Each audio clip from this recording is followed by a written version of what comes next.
ఈరోజు కరెంట్ అఫైర్స్లో భాగంగా main articles చూద్దాం. ఫస్ట్ ఆర్టికల్ వచ్చేసి లీకేజీ బిల్లుకి అయితే మనకి ఎవరైతే ప్రశ్నాపత్రాలు కానీ ఇటువంటివి లీక్ చేస్తారో అటువంటి వాళ్ళకి తీవ్రమైనటువంటి శిక్ష అయితే పడతాయి ఇక నుంచి. దానికి లోక్సభ అయితే ఆమోదం అయితే పొందింది. అయితే ఈ కోవలోనే మనం ఇక రాజ్యసభలో అయితే మనకి వందే మాతరం బిల్లు అయితే ప్రవేశపెట్టారు. అది కూడా ఆమోదం అయితే పొందిందని చెప్పుకోవచ్చు. ఇక నుంచి ఎవరైతే ప్రశ్నాపత్రాలు మనకి లీక్ చేస్తారో వాళ్ళకి పాల్పడిన వారిలో భాగస్వాములు ఎవరైతే అవుతారో వాళ్ళకి కఠినమైనటువంటి శిక్షలు అయితే విధించడానికి ఇప్పుడైతే అవకాశం ఉంది. అందులో ఎవరైతే నేరాలు చేస్తారో వాళ్ళకి 10 ఏళ్ల వరకు జైలు శిక్ష అయితే ఉంటుంది. అలాగే 50 లక్షల జరిమానా కూడా ఉంటుంది. అదే అయితే వ్యవస్థీకృత నేరాలు ఎవరైతే చేస్తారో వాళ్ళకి 10 కోట్ల వరకు జరిమానా విధిస్తారనమాట ఈ బిల్లులో. ప్రస్తుతానికి ఇంకా లోక్సభలోనే ఉందిగా ఆమోదం పొందింది కాబట్టి ఇంకా మనకు బిల్లుగానే ఉంటుంది. రాజ్యసభలో ఆమోదం పొందాలి, తర్వాత పార్లమెంట్ అయిన తర్వాత 2 సభలు ఆమోదం పొందిన తర్వాత రాష్ట్రపతి దీనికి అనుమతి లభించినట్లయితే అప్పుడు ఇది యాక్ట్గా మారుతుంది అనమాట. దానికి సంబంధించిందే ఈ ఆర్టికల్. ఇంతకుముందు అయితే మనకి యాంటీ పేపర్ లీక్ చట్టం అయితే తెచ్చారు 2024లో. ఆ 2024కి సవరణ చేసి మరి కొంచెం కఠినతరం అయితే చేశారనమాట. అదే ఈ బిల్లు సంబంధించింది. తర్వాత మనకి సెప్టెంబర్ 15 అయితే నోటిఫికేషన్ రావడానికి అవకాశం ఉంది. ఎందుకంటే ఆగస్టు 15 ఏం చేస్తారంటే కొన్ని నోటిఫికేషన్లు మొత్తానికి 4 నోటిఫికేషన్లు ఉన్నట్టున్నాయి మనకి. అందులో అన్నీ ఒకేసారి మనం విడుదల చేయలేమని 2 విడతల్లో అయితే ఏదైతే ఆగస్టులో రిలీజ్ చేస్తామన్నారో అవి 2 విడతల్లో అయితే చేస్తామని చెప్తున్నారనమాట. అంటే దాని అర్థం ఏంటి, ఆగస్టులో 15లో ఒకసారి, సెప్టెంబర్ 15లో ఇంకోసారి, ఇలా విడతల వారీగా పోస్టులు అయితే భర్తీ చేస్తారని చెప్తున్నారనమాట. ఇంకా పూర్తిగా క్లారిటీ అయితే లేదు. మరొకసారి ఆగస్టు 6వ తారీఖున మీటింగ్ పెట్టుకొని ఏదైనా చెప్తామని చెప్తున్నారు. ఏదేమైనా గ్రూప్ 1 మనకి ఆగస్టు 15న ఇవ్వడానికి అయితే అవకాశం ఉంది. గ్యారెంటీ అయితే తెలీదు, అవకాశం అయితే ఉందని అనుకుంటున్నాం.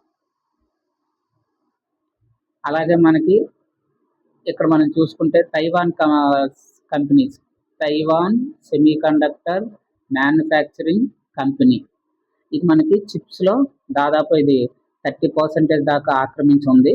ఈ యొక్క కంపెనీని మనకి ఆంధ్రప్రదేశ్కి అయితే తెప్పించడానికి ప్రయత్నాలు అయితే చేస్తున్నారు. ఎలక్ట్రానిక్స్ అలాగే సెమీ కండక్టర్స్ వీటి తయారీకి అయితే Taiwan companies, Taiwan semi conductor manufacturing company వాళ్ళు అయితే మనకి ఇక్కడ సముఖత అయితే చూపుతున్నారు. చూడాలి మరి ఒకసారి ఈ యొక్క సంస్థలు పెట్టగానే అప్పుడు మనం ఫుల్ డీటెయిల్స్ అయితే మనకు వస్తాయి. అలాగే ఉత్తరాంధ్రలో మనకి కుచ్చిమి ఏనుగుల శిబిరం అయితే పవన్ కళ్యాణ్ గారు అయితే స్టార్ట్ చేశారు. మనకి లోపల అవి చూద్దాం దీని గురించి. అలాగే సుప్రీంకోర్టు అయితే రీసెంట్గా ఒక తీర్పు అయితే ఇచ్చింది. 2017లో ఒకటి, 2017లో చేసినటువంటి పర్యావరణ పరిరక్షణ అనుమతులకు తగ్గట్టుగా 1986 మనం పర్యావరణ పరిరక్షణ చట్టం తీసుకున్నాము. ఈ యొక్క చట్టం ప్రకారం మనకి 2017లో నోటిఫికేషన్ ఇచ్చారు. ఆ నోటిఫికేషన్ ఇచ్చి మళ్ళీ 2021లో కూడా ఏం చేశారంటే ఒక గెజిట్ నోటిఫికేషన్ అన్నమాట, గవర్నమెంట్ జీవో జారీ చేసి అనుమతులు అయితే ఇచ్చారనమాట. దాన్ని అయితే సుప్రీంకోర్టు కొట్టేసింది. లాను మనం చూద్దాం. అలాగే 90 రోజుల్లో మనకి హైకోర్టు అయితే బెంచ్ అయితే ఏర్పాటు చేస్తామని చెప్తున్నారు. మెయిన్గా ఇక్కడ మనకు వచ్చేసరికి టోటల్గా సింగపూర్కి మొదటి విమానం అయితే వెళ్తుంది భోగాపురం నుంచి. మొత్తానికి 1వ తారీఖున మనకు భోగాపురం ఎయిర్పోర్ట్ అయితే స్టార్ట్ అవుతుంది. అయితే 17,000 కోట్లకు పైచిలకు అయితే ఆ రోజైతే శంకుస్థాపన జరుగుతున్నాయి. ఇవన్నీ మనకు అనవసరం. అయితే ఒక్కొక్కటి ఎప్పుడైతే ఇస్తారో అప్పుడు మనం ఫుల్ డీటెయిల్స్గా ఇందులో డిస్కషన్ అనేటటువంటి చెయ్యాలన్నమాట. ఎరువులు గుమ్మరింత అయితే ఎక్కువ అవుతుంది మనకి. దాదాపు మనకి స్టార్టింగ్ 1960 ఆ సంవత్సరంలో తీసుకుంటే మనకి 3 టన్నులే, 3 లక్షల టన్నులు ఉంటే 2023కి అది 3 కోట్ల టన్నులకు పెరిగింది అనమాట. అంటే గడిచిన 60 సంవత్సరాలు చాలా పెరిగాయి. ఇటువంటి ఎరువులు అయితే మనం ఎక్కువగా వేస్తున్నాం అనమాట. నైట్రోజన్ అయితేనేమి, పొటాషియం, ఫాస్ఫరస్, ఆర్గానిక్ ఇవన్నీ. వీటి వల్ల ఏమవుతుందంటే నేల యొక్క సారం అనేటటువంటిది దిగుబడి తగ్గిపోతుంది, పంట యొక్క నాణ్యత తగ్గిపోతుంది. కెమికల్స్ వాడడం వల్ల ఆరోగ్యానికి కూడా మనకి మంచిది కాదు. తద్వారా పర్యావరణ సమతుల్యం అనేటటువంటిది దెబ్బతింటుంది అని మనం గుర్తుంచుకోవాలి. భూమిలో ఉండేటటువంటి మృత్తికలు కూడా మనకి పాడవడానికి అవకాశం ఉంటుందని చెప్పుకోవచ్చు. అయితే ఒక్కొక్క సంవత్సరం చూసుకుంటే మనం గత 60 సంవత్సరాల్లో ఎన్ని లక్షల కోట్ల టన్నుల్లో అయితే మనం చూసుకుంటే ఎరువులు 18 కోట్ల టన్నులు అయితే 2023 అయితే మనం భూమి లోపలికి ఇప్పటి వరకు వినియోగించామన్నమాట. ఎవరిది? ప్రపంచ ఆహార వ్యవసాయ సంస్థ అయితే మనకి నివేదిక అయితే మనకి ఇచ్చింది అని గుర్తుంచుకోవాలి.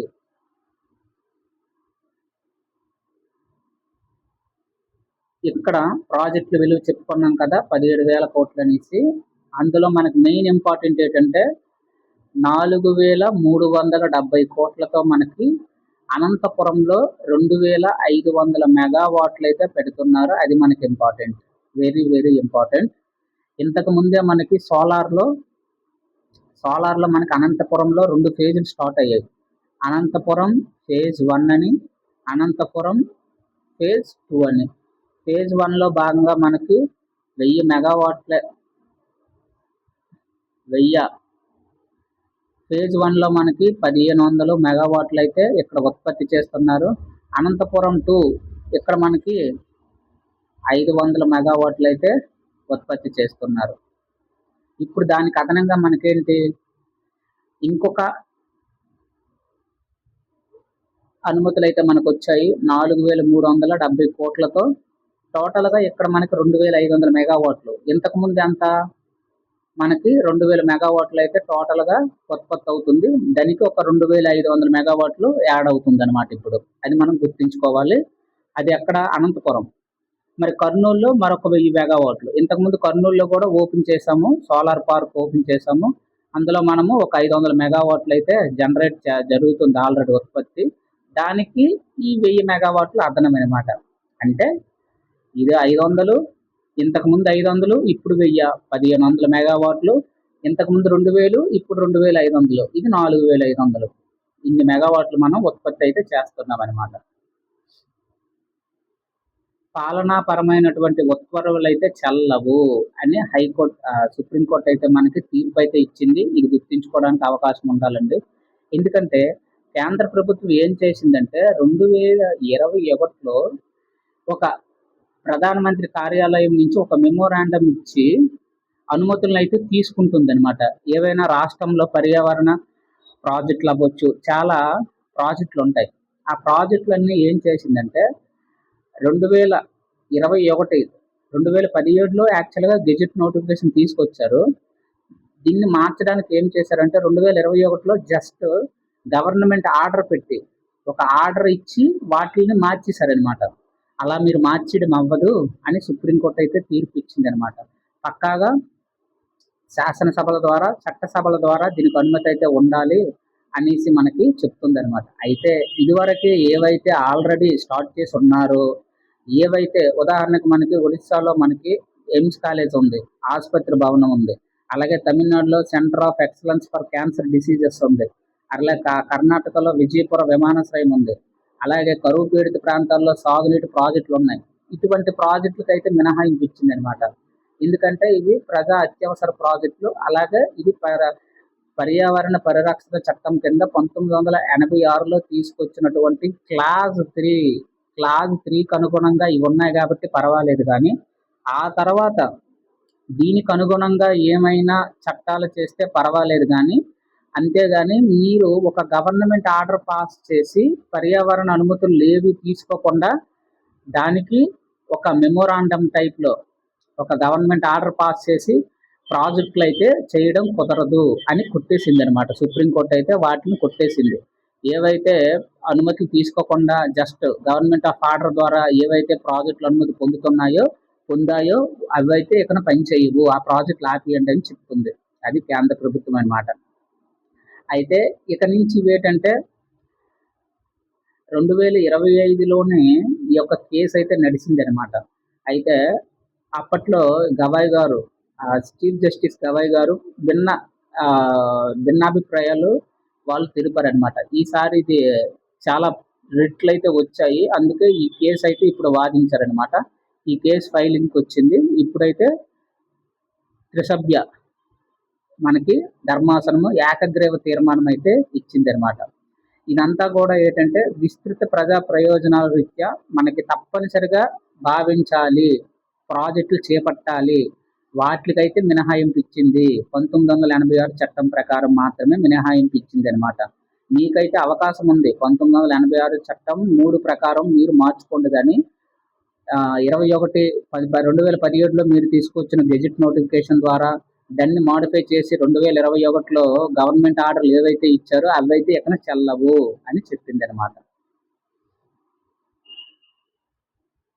అయితే ఇక్కడ జమిలి ఎన్నికల గురించి మనకి పార్లమెంటరీ స్థాయి సంఘం అనేటటువంటిది మళ్ళీ శీతాకాల సమావేశాలు అయితే మా యొక్క తీర్పు, మా యొక్క నివేదిక అయితే సమర్పిస్తామని చెప్తుంది అనమాట. ఒకే ఎన్నిక, ఒకే దేశము, ఒకే ఎన్నిక, వన్ నేషన్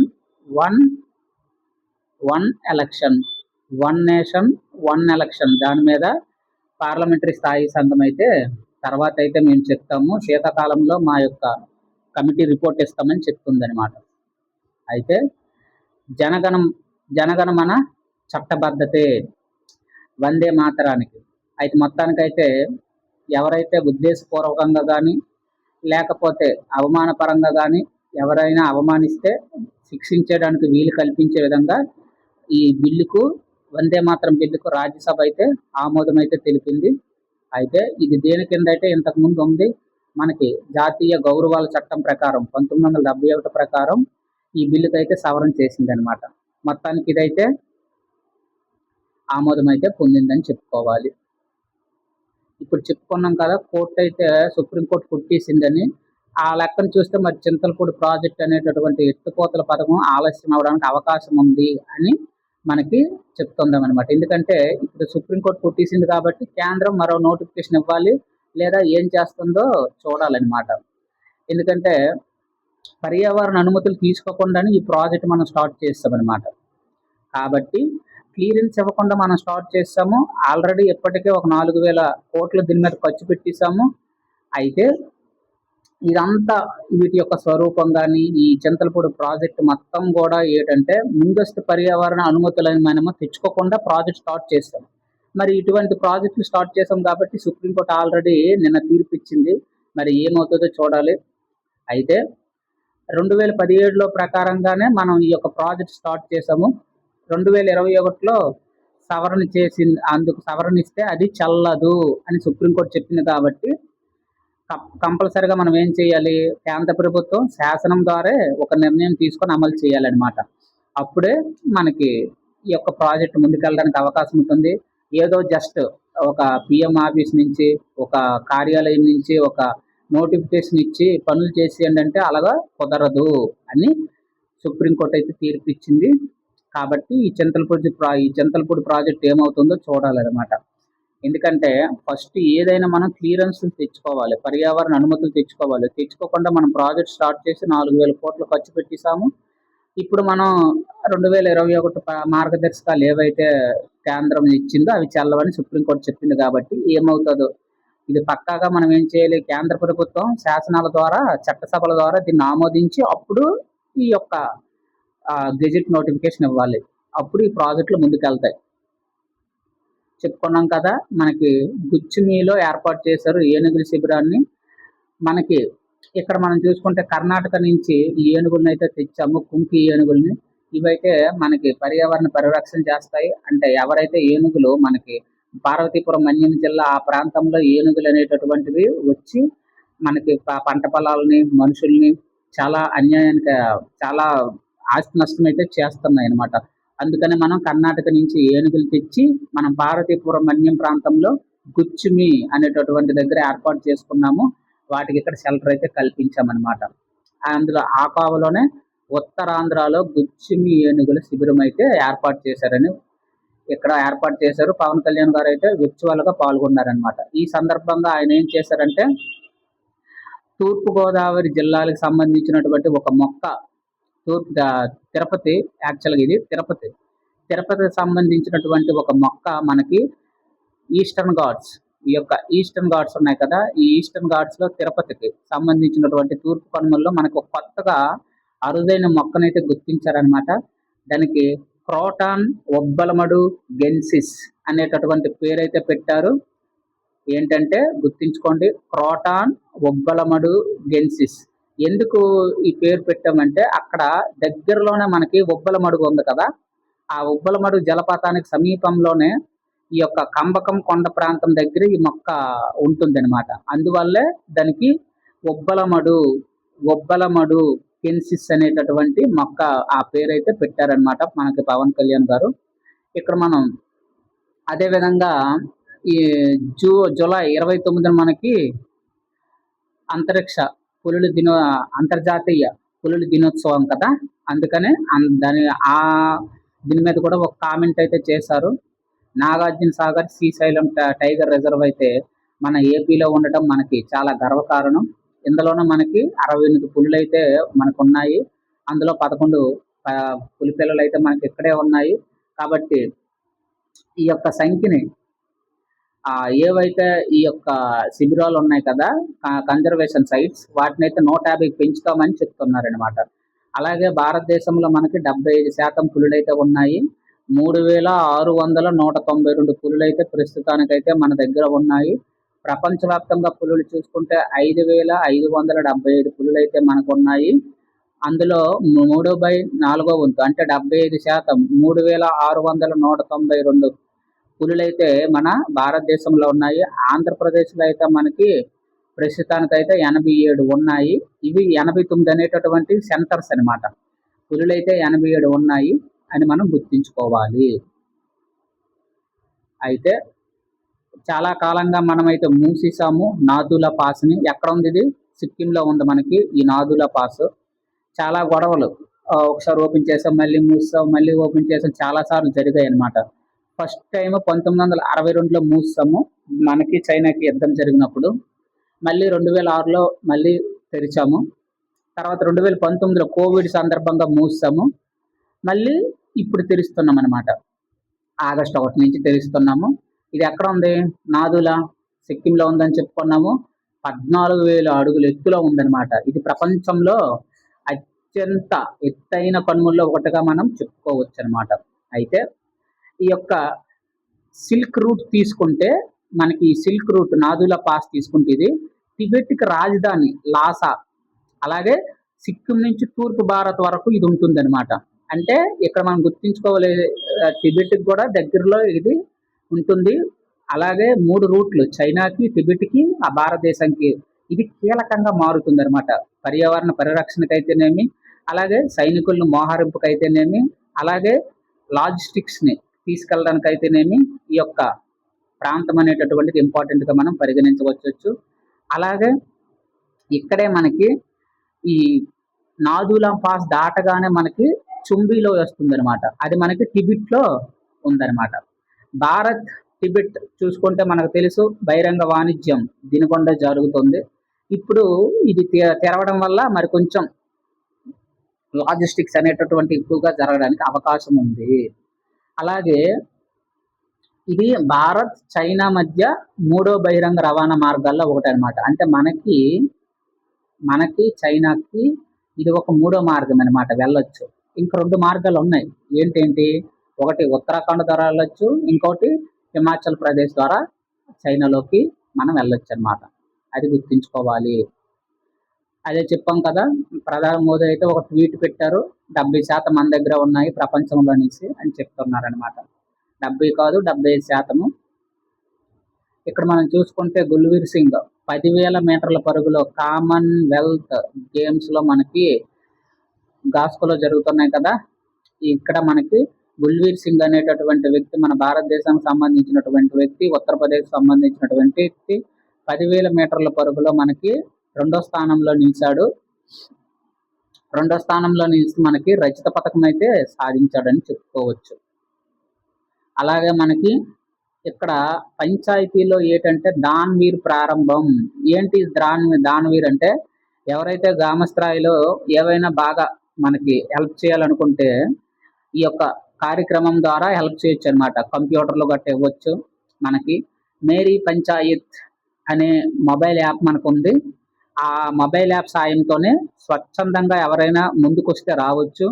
గ్రామ పంచాయతీలకైతే కంప్యూటర్లు ఇవ్వచ్చు అనమాట. అయితే ప్రతి గ్రామ పంచాయతీకి మనకి డిజిటల్ సదుపాయాలు కల్పించే లక్ష్యంతోనే ఈ యొక్క దాన్వీర్ కార్యక్రమం అయితే మనం స్టార్ట్ చేసుకున్నామని పంచాయతీరాజ్ శాఖ అనేటటువంటి కార్యదర్శి సిఎస్ వివేక్ భరద్వాజ్ అయితే చెప్తున్నారనమాట. రేపటిలోగా పంటల బీమా ప్రీమియం చెల్లించాలి. ఎందుకంటే ఖరీఫ్ పాలనకు సంబంధించి 31 వరకు అయితే బీమా చేయించాలని అచ్చెన్నాయుడు అయితే రైతులను కోరారనమాట. కామన్ సెంటర్లు ఉన్నాయి, సర్వీస్ సెంటర్లు ఉన్నాయి, బ్యాంకులు ఉన్నాయి, ఈ సేవలు ఉన్నాయి, సహకార పరపతి సంఘాలు ఉన్నాయి.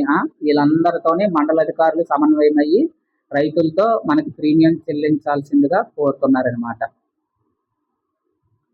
అలాగే మనకి గ్రీన్ ఎనర్జీ చెప్పుకున్నాం కదా, గ్రీన్ ఎనర్జీ కారిడార్. ఈ పార్లమెంట్ సమావేశాలు జరుగుతున్నాయి కాబట్టి ఒక ఎంపీ అడిగిన ప్రశ్నకి ఇది.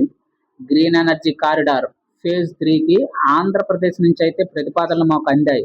అయితే ఈ సరఫరా కోసం మేము ఏం చేస్తున్నామంటే 7,872 కిలోమీటర్లు ట్రాన్స్మిషన్ లైన్లు, అలాగే ఒక్కొక్కటి ఎంత 400 కిలోవాట్స్ సామర్థ్యంతో 5 నిర్మిస్తామన్నమాట.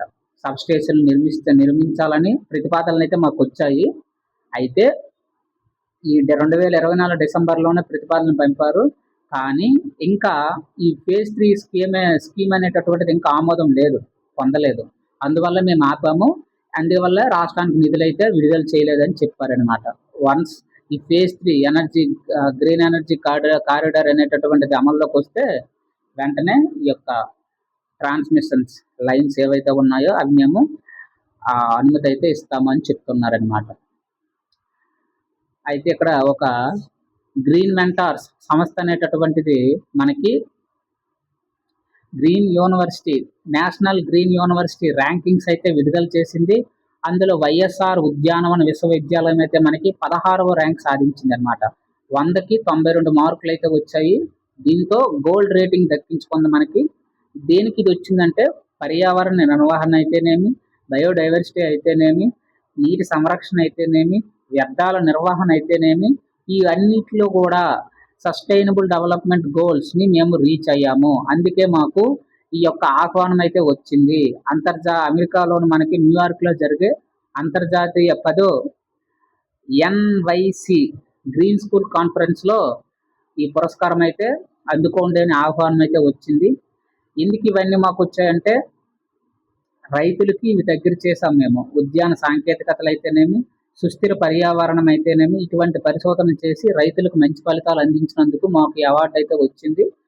అమెరికాలో నిర్వహించినటువంటి న్యూయార్క్లో జరిగే అంతర్జాతీయ 10వ ఎన్వైసి గ్రీన్ స్కూల్లో మేము ఈ అవార్డు అందుకుంటామని మనకి ఉపకులపతి అయితే వాళ్ళు చెప్తున్నారు.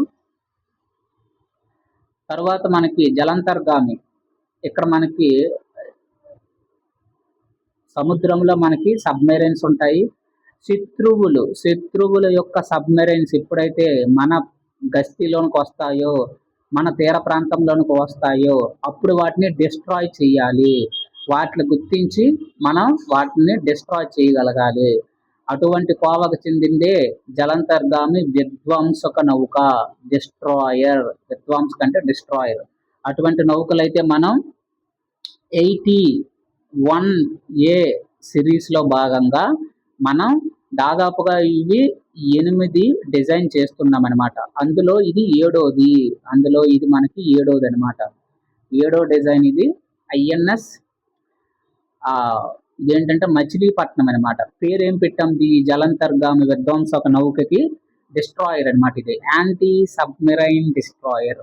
ఇది మనకి 7వది. ఇటువంటివి 6 రిలీజ్ అయ్యాయి ఇంతకు ముందు వరకు. ఇదంతా ఎవరు చేస్తున్నారంటే మనకి కొచ్చిన్ షిప్ యార్డే మనకి ఇదంతా డిజైన్ చేసి నిర్మించి వాయుసేనకైతే వర్జిస్తుంది అనమాట. అయితే మొత్తం 8 నేను నిర్మించాలనుకుంటుంది. అందులో ఇది 7వది అనమాట.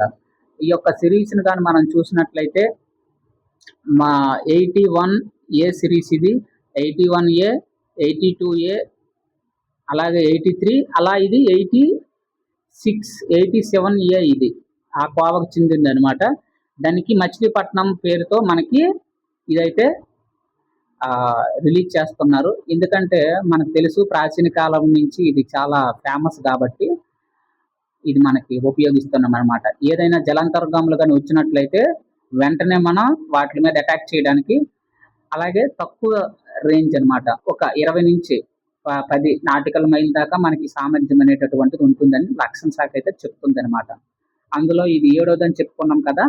ఈ సిరీస్ లో మనకి మాల్వాన్ ఐఎన్ఎస్ మాల్వాన్ ఒకటి నావిల్ వారు ఇవందరూ మనకి ప్రవేశపెట్టారు. మాల్వాన్ ఒకటి, అలాగే మాహే సిరీస్ అంటాం వీటిలే. మాహే ఫస్ట్ది అనమాట, మాల్వాన్ సెకండ్ది. అలాగే మ్యాంగ్రోల్ మ్యాంగ్రోల్ మ్యాంగ్రోల్ ఇదొకటి, మ్యాంగ్రోల్. అలాగే ఇటువంటి సిరీస్లు ఎన్ని ఉన్నాయి. మాల్దోవా అటువంటివి ఇప్పటికే 7, ఇది 7వది అనమాట. ఇప్పటికి 4 చెప్పాను కదా, ఇంకా 2 ఉంటాయి అనమాట మనకు. అలా ఇవన్నీ ఏంటి, మచిలీపట్నం ఇవన్నీ సబ్మెరైన్స్, యాంటీ సబ్మెరైన్స్ అనమాట. శత్రువుల యొక్క వాటిని మన నౌకలు ఎప్పుడైతే యాంటీ సబ్మెరైన్స్ మనకి వస్తాయో వాటిని మనకి గుర్తించి వాటిని డిస్ట్రాయ్ చేస్తుంది అనమాట, పేలుస్తుంది అనమాట. ఎక్కడ, సముద్రంలో. అలాగే భూ ఉపరితలంలో కూడా పనిచేస్తాయి ఇవి అనమాట. అలాగే భూ ఉపరితలం నుంచి గగనతలం కూడా ఇవి ఉపయోగపడతాయి అనమాట. ఇది మనం గుర్తించుకోవాలి. BS3 వాహనాల్లో మనకి ఓన్లీ ఇంజిన్ మార్చిస్తే పని అవ్వదు, ఆ కాలానికి సంబంధించినటువంటి కొన్ని భాగాలు కూడా మార్చాలన్నమాట. అవి కూడా ఇంపాక్ట్ చేస్తాయని మనకి నితిన్ గడ్కరీ, మనకి మంత్రి, మనకి ఈయన నితిన్ గడ్కరీ అయితే చెప్తున్నారు రోడ్స్ అండ్ ట్రాన్స్పోర్టేషన్ సంబంధించి. BS3 వాహనాలు మనకు తెలుసు 2000కు ముందు ఏవైతే తయారయ్యాయో BS3 వాహనాలు, E20 ఇంధనంతో మనం కలుపుతున్నాం కదా, ఇవి నడిపితే అప్పుడు కొన్ని రబ్బర్ భాగాలు కానీ గ్యాస్కెట్లు కానీ దెబ్బతినే అవకాశం ఉంటుంది. ఎందుకంటే వాటిని దీనికి తగ్గట్టుగా డిజైన్ చేసిన తక్కువ పరిమితి అనేటటువంటిది ఉంటుంది అనమాట. అందువల్లే ఏవైతే మైలేజీ ప్రభావం చేస్తాయో అటువంటి వాటిని మేము ఆల్రెడీ పరీక్షించే ఈ యొక్క E20 అనేటటువంటి పాలసీ తెచ్చాము అని చెప్తున్నారనమాట నితిన్ గడ్కరీ. ఈయన మనకి ఇంపార్టెంట్ అనమాట. BS3 వాహనాలు గుర్తుంచుకోవాలి. భారత్ స్టేజ్ నామ్స్ మనం యూరోపియన్ యూనియన్ అనుగుణంగా వాళ్ళకి చట్టాలకు అనుగుణంగా వాళ్ళు ఏవైతే రూపొందించారో అవి మనం సుప్రీంకోర్టు తీర్పు మేరకు అమలు చేస్తున్నాం అనమాట. 2000లో తెచ్చుకున్నాము. ఇది BS స్టేజ్ 1. 2001 నుంచి BS స్టేజ్ 2, తర్వాత BS స్టేజ్ 3 2017, 2020 నుంచి మనం BS స్టేజ్ 6 అయితే అమలు చేస్తుంది అనమాట. 2017 BS స్టేజ్ 4 గుర్తుంచుకోవాలి. 2017 BS స్టేజ్ 4 అయితే మనం ఎప్పుడు తెచ్చుకున్నాము, 2017. మరి BS స్టేజ్ 3 అంటే 2016కు ముందు అనమాట ఉన్నాయి. 2020 నుంచి BS స్టేజ్ భారత్ స్టేజ్ 6 అయితే మనం ఫాలో అవుతున్నాం, గుర్తుంచుకోవాలి. అదే అండి ఈరోజు ఆర్టికల్స్. ఛానల్ని అయితే సబ్స్క్రైబ్ చేసుకోండి, మంచి కంటెంట్ ఇవ్వడానికి ట్రై చేస్తాను. సిలబస్ అయితే క్లోజ్ చేయడానికి మనం ట్రై చేద్దాం, ఓకేనా. సైన్స్ అండ్ టెక్నాలజీలో ఇంకొక కాన్సెప్ట్ మనకు ఉంది, అది ఈ రోజుతో యూనిట్ 3 కంప్లీట్ అయిపోతుంది. సెకండ్ యూనిట్ కంప్లీట్ చేసుకున్నాం, థర్డ్ యూనిట్ కంప్లీట్ చేసుకున్నాం సైన్స్ అండ్ టెక్నాలజీలో. 4th నెక్స్ట్ స్టార్ట్ చేస్తాం, అది మరొక 10 రోజుల్లో అయిపోతుంది. ఏదేమైనా ఆగస్ట్ 15 కల్లా మనకి సైన్స్ అండ్ టెక్ కంప్లీట్ అయ్యి ఇక పాలిటీ, ఎకానమీ మీద కాన్సన్ట్రేషన్ చేస్తాం. ప్యారలల్గా హిస్టరీ, ఈ 3 కంప్లీట్ చేయడానికి ట్రై చేద్దాం, ఓకేనా. ఇప్పుడు ఏంటంటే సిలబస్ కాపీలో ఉన్నవన్నీ ఒకసారి టచ్ చేసేయాలన్నమాట మనం. తర్వాత కరెంట్ అప్డేట్స్ని మ్యాక్సిమం సిలబస్ చెప్పినప్పుడే పాఠంలోనే మనం అప్డేట్ చేసేస్తాం. ఏవైనా అరకొర మిగిలితే లాస్ట్లో మనం కంప్లీట్ చేసుకోవడానికి ట్రై చేద్దాం. ఓకేనా? సిలబస్ అయితే మనం కంప్లీట్ చేసుకుందాం. Thank you. ఎవరైతే సబ్స్క్రైబ్ చేసుకున్నారో వాళ్ళకి ధన్యవాదాలండి. జస్ట్ మనం 1 మంత్ అవుతుంది ఇవంతా క్లాసులు స్టార్ట్ చేసుకుని. ఓకేనా? 1 మంత్ అవుతుంది కాబట్టి సబ్స్క్రైబ్ చేసుకోండి. ఓకేనా? అవైలబిలిటీగా ఫ్రీ ఆఫ్ కంటెంట్ మనకి అవైలబిలిటీగా మన ఛానల్లో ఉంది. సబ్స్క్రైబ్ చేసుకోండి. 1 మంత్ అవుతుంది ఛానల్ స్టార్ట్ చేసి, ఈ యొక్క వీడియోస్ స్టార్ట్ చేసి. ఓకేనా? ఛానల్ అయితే సబ్స్క్రైబ్ చేసుకోండి. Thank you.